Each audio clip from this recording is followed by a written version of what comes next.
ప్రభునామమునకు స్తోత్రములు.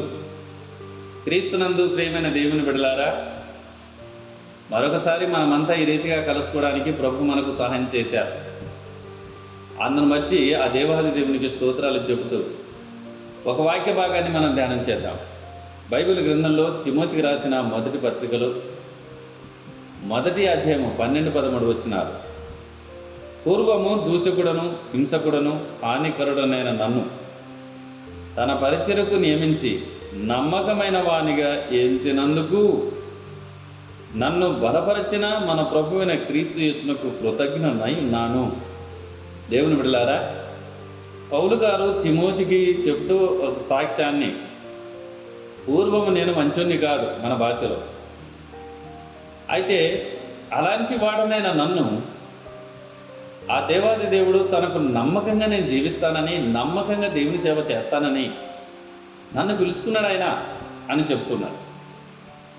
పూర్వం ఎలా ఉన్నాడో ఆ స్థితిని చెప్తున్నాడు ఇక్కడ.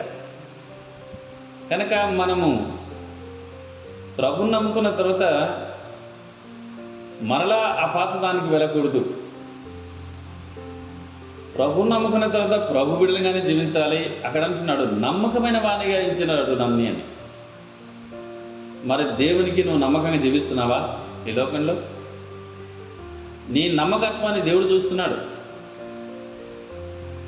నమ్మకమైన వానిగా ఎంచినందుకు నన్ను బలపరిచాడు ఆయన అని. నువ్వు నమ్మకంగా జీవిస్తే దేవుడు నిన్ను బలపరుస్తాడు. నువ్వు ఈ లోకంలో ఎక్కడ సోలిపోవు, ఎక్కడ నిరుత్సాహపడవు. ఎందుకంటే నువ్వు నమ్మకంగా జీవించగలిగితే దేవుడు నిన్ను బలపరుస్తూ ఉంటాడు కాబట్టి.